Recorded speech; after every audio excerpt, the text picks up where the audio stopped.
saludo, queridos radioyentes de Radio Diversidad, en un programa más de charlas con el Dr. Manzano.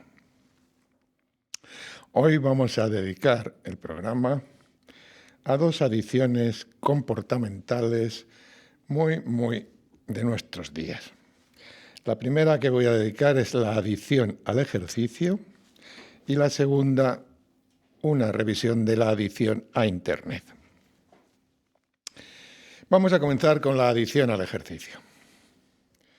Se usó por primera vez el término de adicción al ejercicio por Glasser, con la expresión adicción positiva, para referirse a la relación positiva dosis-respuesta entre ejercicio y salud. Pero posteriormente se demostró que el ejercicio en exceso podía producir no solo lesiones, sino también alteraciones de la conducta. Los estudios de prevalencia muestran que entre el 3 y el 7% de las personas que practican ejercicio de forma sistemática y entre el 6 y el 9% de los deportistas de cierta élite padecen este trastorno. Este trastorno pasa por una serie de fases. Una primera fase en la que el ejercicio se practica por su carácter placentero y saludable. Una segunda fase, en esta el sujeto percibe al ejercicio como un fin en sí mismo y pueden aparecer efectos emocionales indeseados si se interrumpe la práctica. En una tercera fase, la vida diaria empieza a organizarse en torno al ejercicio. Y así aparecen dificultades para reducir su práctica. Una cuarta fase en la que la intensidad de la práctica se incrementa hasta convertirse en el foco de la vida y generar ya una adicción completa.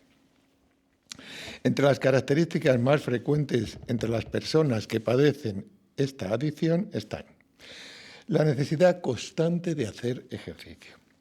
Si no se practica deporte, se produce ansiedad e irritabilidad, es decir, una abstinencia.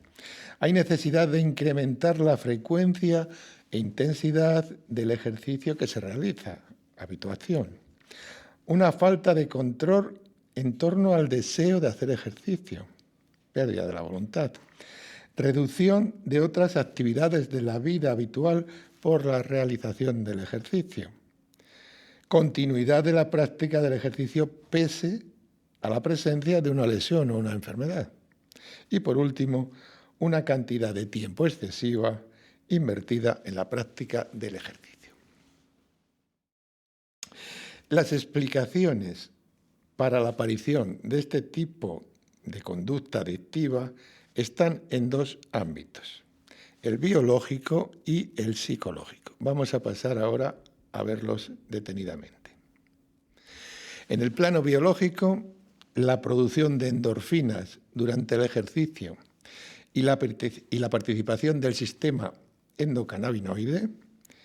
El sistema endocannabinoide es el que utiliza mórficos internos, endógenos, es decir, funciona como morfina interna.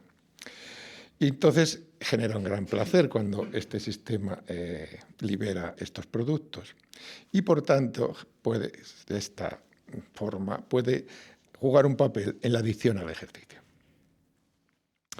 Un mecanismo adicional puede ser el incremento de la temperatura corporal durante el ejercicio, que genera también un estado de relajación y disminución de la ansiedad, lo que actuaría como un reforzador positivo para el mantenimiento de la conducta adictiva.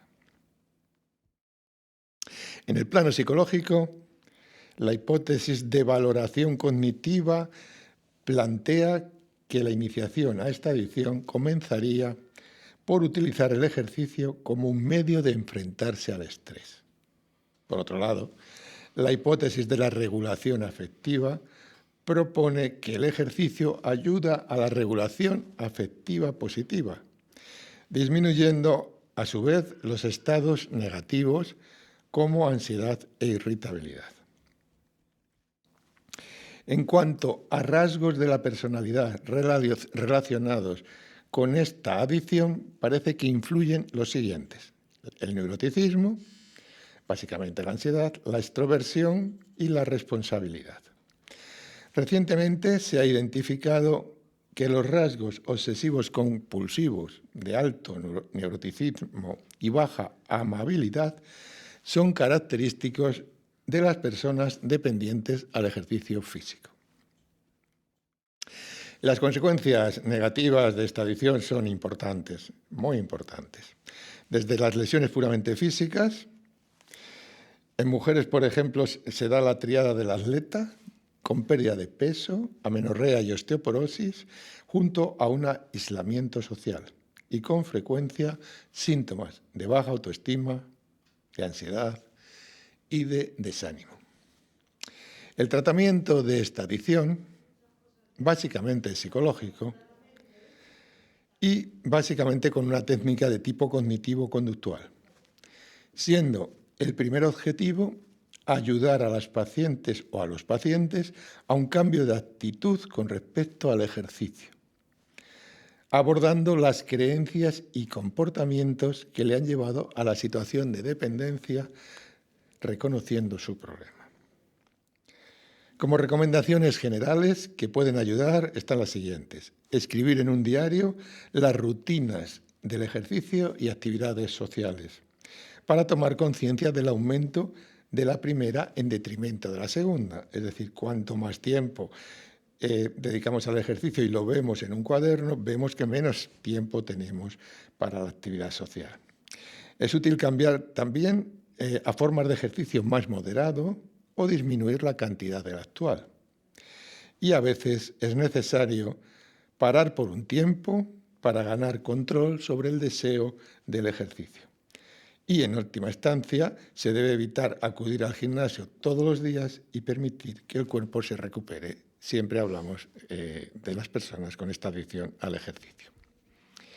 Bien, dentro de estas adicciones que yo llamo muy de nuestro tiempo, adicciones que son comportamentales, conductuales, y que están tomando tal prevalencia y que llegan a pues incluso superar a las otras adicciones, lo cual no deja de ser una cosa y un rasgo francamente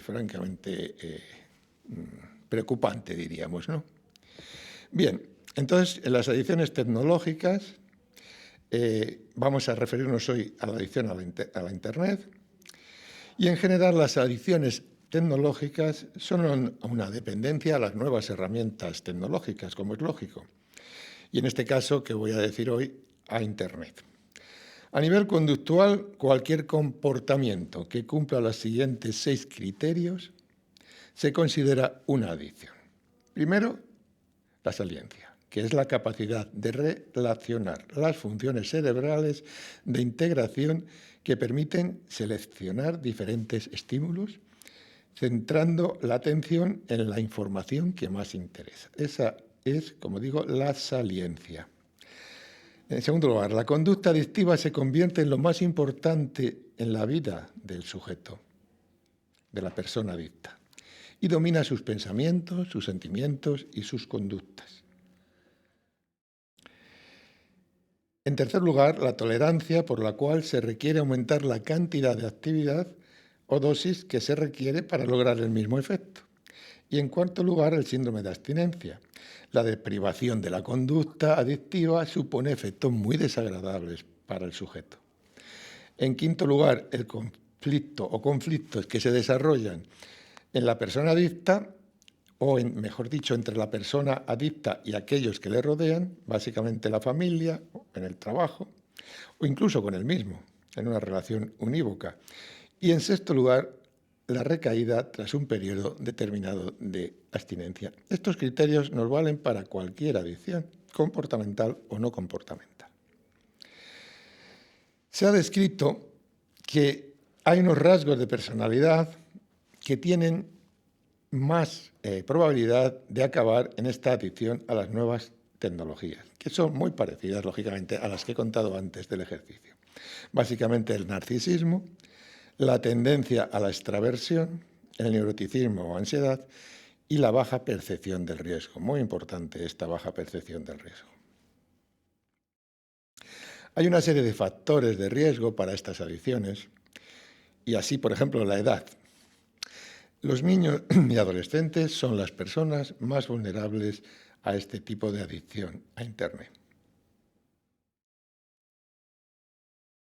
La depresión leve tiene una relación clara entre el alto uso de Internet y la edad, sobre todo cuanto más pequeña es la persona que tiene esta adicción a Internet.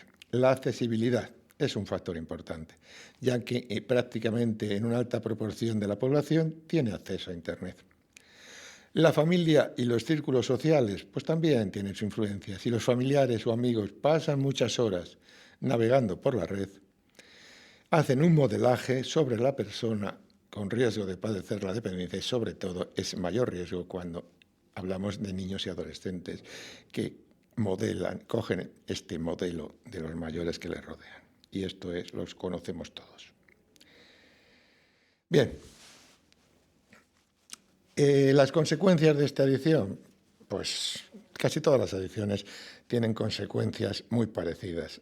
Alteraciones funcionales del organismo, que llevan a alteración del ritmo del sueño, del horario de comidas, sedentarismo, fatiga ocular, cefalea, dolores de espalda por mucho tiempo sentado delante del ordenador, pero también alteraciones a nivel psicosocial, como pueden ser el deterioro de las relaciones sociales o profesionales o familiares, por la incapacidad de controlar esta conducta. Me contaban hace unos días una paciente que iban a hacer un viaje con su pareja, gente en la década de los 20, y que él lo primero que preguntó es si habría wifi donde iban, porque de forma casi 12 horas diarias tenía la adicción de jugar a juegos online y entre varios sujetos, que además es todavía un reforzador mayor de la adicción. Bien, como toda adicción, requiere un tratamiento psicológico, como he comentado antes, muy especializado, pero que siempre tiene que tener unas reglas generales. Primero, la motivación. Si el sujeto no tiene motivación, si no siente la necesidad de cambiar, pues desde luego la terapia está condenada al fracaso. Hay que tomar, por tanto, autoconciencia mediante registros o autoinformes. Como decía antes en el ejercicio, se va registrando aquello que el profesional nos dice, cuando usted tiene la necesidad, a qué horas, en qué momento, qué ocurre antes, qué ocurre después. Bueno, una serie de registros o autoinformes. Hay que marcar unos objetivos, asumiendo que en la época actual la abstinencia total no es un requisito, porque sería incluso un obstáculo para el tratamiento, y asumiendo que en la época actual, como digo, esto es difícil de poder conseguir. Pero sí podemos conseguir promocionar un uso adaptativo y sano de la red. Esto es lo importante. No crear un cierre total al consumo, porque no vamos a conseguir más que el sujeto se vuelque más en ello, sino promover un uso adaptativo, como digo, y sano. Para esto es fundamental que la persona marque, por supuesto, objetivos reales y saludables y que pueda cumplir. Se deben proponer actividades alternativas a la red, se deben poner horarios controlados y promover factores de protección como volver a dedicar tiempo a las relaciones personales, a la familia, a los amigos. Y una cosa muy importante, porque el factor común de todas las adicciones comportamentales y no comportamentales es la recaída. Esa es una constante. Y por tanto, lo más importante en el final de un tratamiento es que hay que prevenir las recaídas, la prevención de recaídas. Y para ello tiene que desarrollarse herramientas y habilidades en el sujeto que reduzcan la probabilidad de volver a esta adicción. Si una persona se mantiene alejada de la adicción por un periodo prolongado de 1 o 2 años, la probabilidad de recaída disminuye notablemente.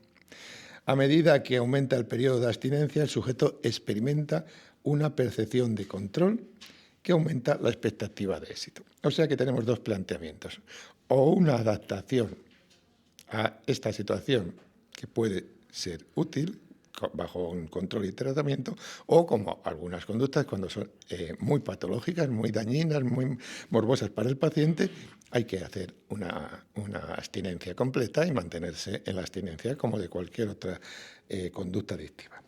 Y por último, quería dejar una reflexión de Jean Piaget, que se dedicó mucho a la psicología incluso evolutiva, y decía, y a la inteligencia, y decía esta frase: la inteligencia no es otra cosa que la capacidad de adaptarse a situaciones nuevas. Seamos inteligentes y así nos adaptaremos. Pues con esto me despido y, queridos radioyentes de Radio Diversidad, hasta un programa más de charlas con el Dr. Manzano.